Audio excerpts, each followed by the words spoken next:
Muito bem-vindas, bem-vindos. Esse é o canal do Circo Navegador no YouTube. Nós temos o prazer de compartilhar entrevistas de artistas que se apresentam aqui no Espaço Cultural Circo Navegador, na cidade de São Sebastião.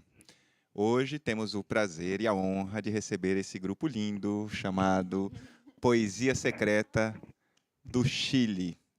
São alunos da Faculdade de Valparaíso, dirigidos por Eduardo Reis Salas, um grande amigo do Teatro Búfalo. Gostaria de informá-los que hoje este grupo vai se apresentar aqui no Espaço Cultural Circo Navegador com o espetáculo Lincoln Filmmaker. E é disso que nós viemos falar. Começo perguntando para algum de vocês do grupo, para Maitê, pedindo que você fale um pouquinho sobre a obra. Hola a todos, todas y todes. Bueno, empezamos con esta obra trabajando con las cartas de Abraham Lincoln porque nos invitaron a un proyecto en el que teníamos que hablar sobre un personaje norteamericano o un autor norteamericano. En fin, elegimos a Abraham Lincoln porque consideramos que él era una disidencia y pronto después de presentar en el instituto pudimos cambiar un poco la temática, la hicimos más política. Y ya cuando ocurrió todo el estallido en Chile a finales de octubre, ahí ya nos pusimos mucho más políticos aún, más políticas, empezamos a hablar sobre la disidencia, el feminismo y el nacionalismo y todo eso en la época de Abraham Lincoln. Por favor, explica um pouco o que é dissidência de gênero, porque aqui em português a gente não entende muito bem essa expressão e vocês podem nos ajudar. Bueno, disidencia de género son las personas que no se sienten identificadas con un género binario, ni con hombres ni con mujeres, y realmente sienten que son solo personas, seres humanos, y eso es disidencia de género. Muito bom. Queria que vocês falassem um pouquinho também dos acontecimentos recentes do Chile e de quanto isso impacta na obra de vocês. Bueno, a fines de octubre se produjo el estallido en Chile por la gente se cansó de la desigualdad que hay en Chile, de que siempre los ricos tienen más y a nosotros, el resto del pueblo, sigue una desigualdad gigante. Y la obra trató de tomar eso y aprovechar la oportunidad para poder contarlo y mostrarlo de igual forma. En este momento aún siguen las movilizaciones y probablemente sea un camino largo, pero la gente ya se cansó y no va a aguantar más la desigualdad y el abuso de poder de los grandes líderes del país. Nenhum de vocês viu a queda de Salvador Allende. Nenhum de vocês viveu a ditadura. Eu faço algum tipo de comparação com o jovem brasileiro. Esse elenco, eles têm entre 19 e 20 anos. E eu gostaria de fazer essa comparação para entender uma coisa, que é como quem não viveu o autoritarismo sente o autoritarismo expresso pelo neoliberalismo. De alguma forma, isso chega na pele de vocês. Porém, eu tenho a impressão que os pais de vocês sofreram com o autoritarismo. O nível de autoritarismo está diluído no neoliberalismo, né? E por que vocês são revolucionários? Claro, muy bien, como tú decías, ninguna de nosotras aquí presente vivió dictadura ni pasó por ese proceso, pero sí vemos como a través de los tiempos nuestros padres y nuestros abuelos les queda en el cuerpo de ellos un legado donde ellos no se atreven a hacer las mismas cosas que nosotros. Hay cosas que quizás nos restringen, que porque ellos vivieron en otra época, en una época mucho más represiva, piensan que nosotros no podríamos hacerlo. Entonces los jóvenes obviamente no queremos pasar por eso, obviamente no queremos represión, y con la más mínima represión nos sentimos agredidos. Sentimos que eso no debería pasar, no debería por qué volver a pasar, ni a nosotros, ni a próximas generaciones, porque claro, ahora no pasa, pero si en un futuro volviese a pasar, sería igual de terrible. Y nosotros sentimos que es trabajo nuestro hacer que eso no pase. Es por eso que nace esta obra y en estos gobiernos democráticos donde todo es más libre y tenemos la decisión y la voluntad de hacer cosas libres, creemos necesario poder mostrar un poco, en este caso, lo que es la disidencia de género, que si pudiéramos hacer una comparación, hoy en día, actualmente, siguen teniendo una represión gigantesca. La homofobia, la discriminación, incluso el racismo, son cosas que reprimen, como lo hacían en aquella época. Sim, estamos falando de uma possibilidade de uma humanidade mais ética e mais respeitosa em tempos onde a liberdade e um suposto respeito ele talvez esteja garantido até institucionalmente ou em documentos e leis, mas não está garantido nas ruas, porque nós sabemos o sangue de quem corre primeiro. Pode. Complementando a lo que decía mi compañero, es importante saber que cómo empezó todo el tema social en Chile. En este momento fue con los secundarios y secundarias, que son aproximadamente adolescentes, entre 15 y 16 años que empezaron el movimiento social en Chile. Por lo tanto, es importante recalcar eso porque no fueron nuestros papás, no fueron las grandes generaciones. Y lo que nosotras pensamos también es basta con el adultocentrismo, basta con pensar que los adultos llevan las movilizaciones, que los adultos son los encargados de hacer cambios. Somos nosotros, somos nosotras mismas también, y creemos que también se fue perdiendo eso a lo largo o nos hacen creer que nosotras por nuestras edades no somos capaces de hacer cambios, no somos capaces de entender lo que está pasando, pero hemos vivido bajo una represión, hemos vivido bajo un sistema democrático, como decía el compañero, donde hay un montón de cosas que no podemos hacer. En Chile es un país totalmente capitalista también, por lo tanto, capitalista, machista. Por lo tanto, siempre estamos reprimidas. Y ahora que mi compañera comenta lo de machista también, me recuerda a lo de las tesis, que seguramente acá lo escucharon en Brasil, la canción de las tesis. Sí. Y que también nace en Chile, pero que representa a las mujeres de todo el mundo al final. Porque pasa exactamente lo mismo y por eso nos interesa venir a Brasil y comentar lo que está pasando porque consideramos que es algo universal. Lo que pasa en Chile no es de Chile, no es un problema solamente, sino que es un problema de todos los países, de América Latina también, que viven bajo un sistema capitalista, neoliberal, con mucho patriarcal, con extractivismo. Y basta de eso. Y quienes consideramos que tienen que tomar las riendas de esa movilización somos los jóvenes, porque los adultos ya no lo están haciendo o creen no tener la fuerza para hacerlo.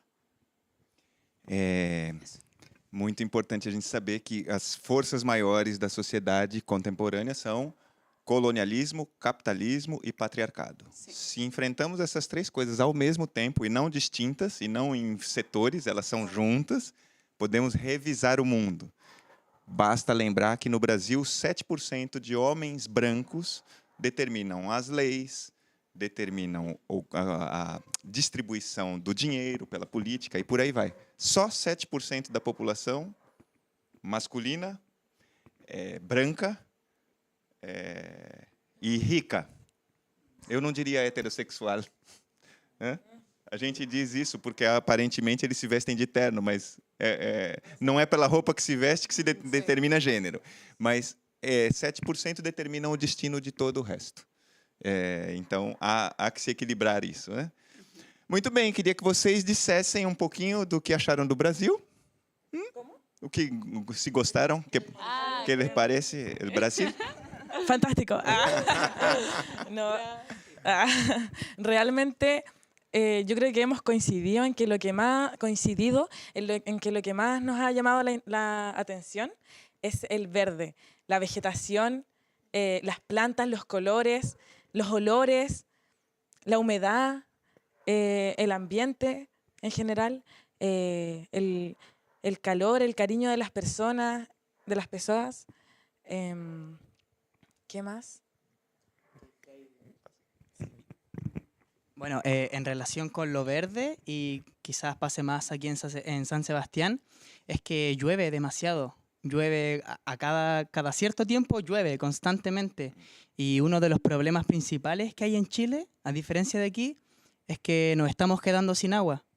Precisamente porque, igual que aquí, las personas ricas, un porcentaje mínimo de de la población, que son los ricos, se están quedando con el agua.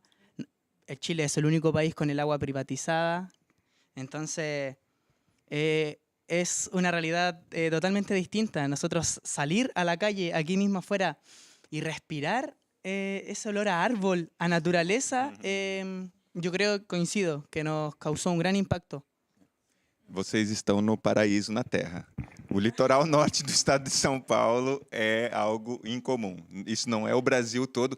É claro, nós temos a Amazônia, que ainda é muito mais sofisticada do que esse lugar. Mas é que esta região é muito especial.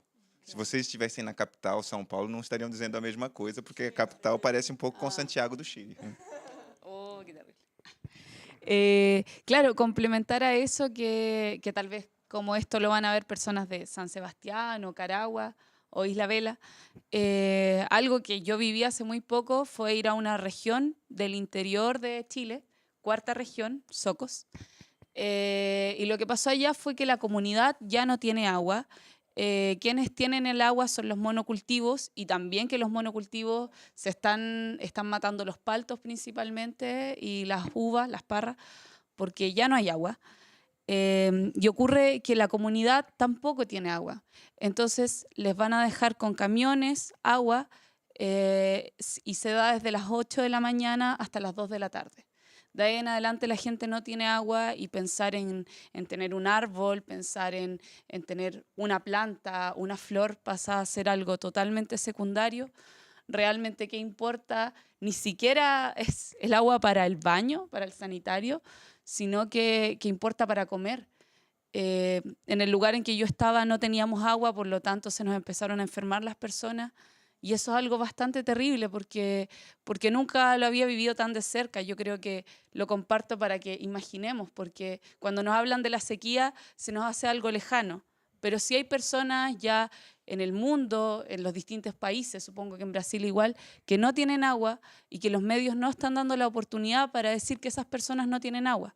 Y hablan de la sequía como algo lejano, siendo que hay personas que realmente ya no tienen agua. Entonces, compartir esa experiencia para mí es importante, porque es un espacio para esas personas que no pueden decirlo, que seamos conscientes de la realidad que estamos viviendo actualmente.